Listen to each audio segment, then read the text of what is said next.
बुधवार को धनबाद उपायुक्त आदित्य रंजन सदर अस्पताल पहुंचे, जहां प्रधानमंत्री जन आरोग्य योजना आयुष्मान भारत के तहत नवजात शिशुओं और उनकी माताओं के बीच आयुष्मान किट का वितरण किया गया। उपायुक्त आदित्य रंजन ने कहा कि आयुष्मान भारत देश की महत्वाकांक्षी योजना है, जिसका उद्देश्य गरीब और जरूरतमंद मरीजों को उत्कृष्ट इलाज उपलब्ध कराना है। उन्होंने कहा कि जिला प्रशासन की जिम्मेदारी है कि सदर अस्पताल में इलाज के लिए आने वाले हर मरीज को गुणवत्तापूर्ण स्वास्थ्य सुविधा मिले। उन्होंने कहा कि प्रसव या सर्जरी के बाद महिलाओं और नवजात शिशुओं को न्यूट्रिशन किट और बेबी किट दी जा रही है, ताकि साफ सफाई और पोषण पर विशेष ध्यान दिया जा सके। साथ ही मेलन्यूट्रिशन ट्रीटमेंट सेंटर (MTC) में इलाज पूरा करने वाले बच्चों को भी न्यूट्रिशन किट प्रदान की जा रही है। कार्यक्रम के दौरान उपायुक्त ने मरीजों और उनके परिजनों से बातचीत कर अस्पताल की व्यवस्था का जायजा भी लिया। इस अवसर पर सिविल सर्जन डॉक्टर आलोक विश्वकर्मा, नोडल अधिकारी और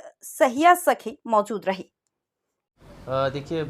भारत सरकार की और कंट्रीब्यूशन के तौर पर राज्य सरकार की बहुत ही महत्वाकांक्षी योजना है मुख्यमंत्री जन आरोग्य आयुष्मान भारत। उसके तहत मरीजों को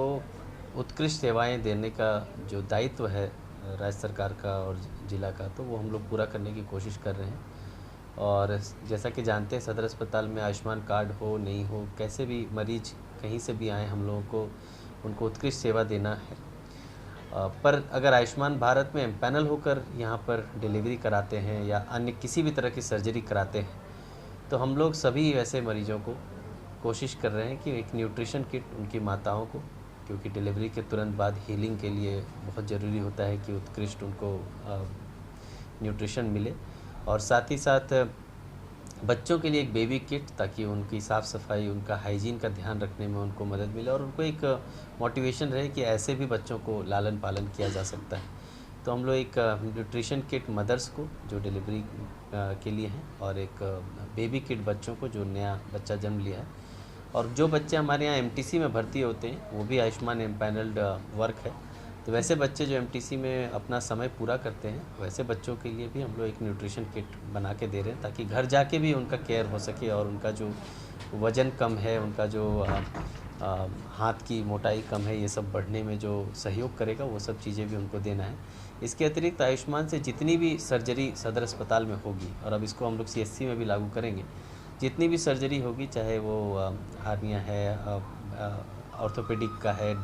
बाकी जो भी आयुष्मान एम्पैनल्ड सर्जरी होगी, उन सब को भी हम एक किट दे रहे हैं प्रोत्साहन के तौर पर, ताकि लोगों का जो सरकारी अस्पतालों के प्रति जो उनका सोच है, जो उनका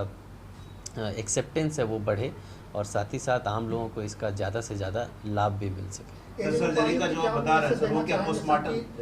सर्जरी का जो बता रहे हैं सर, वो क्या पोस्टमार्टम के बाद यूज़ करने वाला होगा? जो पोस्टमार्टम, हाँ, आफ्टर डिलीवरी जो है बेबी किट जो है वो बच्चों के लिए है। उसमें बच्चों को रख रखाव के लिए जो उनके हेल्थ एंड हाइजीन संबंधी जो चीज़ें होती है वो उसमें दी जा रही है। और पोस्टमार्टम जो मदर्स का हीलिंग के लिए जो रिक्वायरमेंट होता है, जो न्यूट्रिशन का, सरकारी अस्पताल में 3 दिन 4 दिन रह के वो लोग घर चले जाते हैं, और ग्रामीण महिलाओं को हम भी जानते हैं कि बहुत अच्छी केयर जो मिलनी चाहिए वो कई बार नहीं मिल पाती है, घर का काम भी बहुत होता है। तो वो सब को सोचते हुए हम लोग एक पूरा प्रॉपर किट बना के, उसमें मूंगफली है, सोयाबीन है, बंगाल ग्राम है, रागी आटा है, चावल के दाने हैं, तो एक छोटी सी एक किट बना के दे रहे हैं, ताकि वो उनके आदत में आए, और फिर घर में भी वो लोग कोशिश करें कि उसके बाद जब ये किट ख़त्म हो जाए तो उसका परचेज़ करके कोशिश करके मदर्स को वो न्यूट्रिशन मिले। क्योंकि देखिए, mother first 6 months mother's milk पे ही बच्चा रहेगा, तो मदर जितनी हेल्दी होगी उतना ही बच्चा भी स्वस्थ होगा। और जो मॉल न्यूट्रिशन की, कुपोषण की समस्या न सिर्फ धनबाद में, पूरे झारखंड में ही है, वो कुपोषण की समस्या से लड़ने में हम लोग को इसमें काफ़ी मदद मिलेगी। सर, जैसा आज से इसकी शुरुआत की है, तो ये क्या कंटिन्यूएशन प्रोसेस में रहेगा? हाँ, ये हमेशा ही चलेगा। जो भी आयुष्मान कार्ड देकर, होना तो सब कुछ मुफ्त में ही है, बस आयुष्मान का कार्ड का नंबर यहाँ रजिस्टर करा लेंगे, ताकि सदर अस्पताल को जो उससे राशि आनी है आयुष्मान भारत की, वो भी आए, क्योंकि उसी राशि से हम लोग ये डिस्ट्रीब्यूशन कर रहे हैं, उसी से महिलाओं के लिए सर ये अल्ट्रासोनोग्राफी के लिए दूर जाना पड़ता है, और रेडियोलॉजी की जो सिंपल एक्सरे वगैरह की व्यवस्था वो भी अभी तक नहीं हो पाई, वो कब तक यहाँ पर हो सकता है? सदर अस्पताल की बिल्डिंग ही अधूरी रह गई है, ये हम सबको मालूम है। तो हम लोग अभी जो भी आसपास में बिल्डिंग है उन सबको खाली करा के, उसको रिपेयर करा के ठीक कर रहे हैं। अभी सदर अस्पताल का बृहद एक एस्टिमेट भी बना है, जैसे जैसे कमरे बनते जाएंगे वैसे वैसे व्यवस्थाएं शुरू होती जाएगी। मशीन्स हमारे पास रखी है, टेक्नीशियंस भी हम लोगों ने हायर कर रखे हैं, कुछ एक्सरे टेक्नीशियन हमारे SNMCH में भी कार्यरत थे। तो हमारे पास टेक्नीशियंस और मशीन की कमी नहीं है, जगह का ज़रूर अभाव है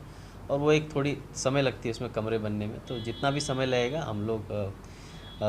पूरी तरह से तत्पर हैं और आप भी देख रहे होंगे सदर अस्पताल में या फिर स्वास्थ्य व्यवस्था में सिविल सर्जन की लीडरशिप में, DS के लीडरशिप में सब लोग बहुत मेहनत कर रहे हैं, खासकर यहाँ के डॉक्टर्स कर्मी बहुत मेहनत कर रहे हैं। मुझे पूरा भरोसा है कि आने वाले 1 आध महीने में ही आपको ये सब जो मूलभूत चीज़ें हैं, मतलब ये कोई ऐसा नहीं है कि कोई हम लग्जरी प्रदान कर रहे हैं लोगों को, ये उनका हक है जो उनको मिलना चाहिए, हमेशा से मिलना चाहिए था और आगे भी मिलना चाहिए। राज्य सरकार माननीय मुख्यमंत्री जी की सोच है कि किसी भी गरीब परिवार को स्वास्थ्य व्यवस्था के लिए, स्वास्थ्य सेवा के लिए जेब से पैसा न देना पड़े।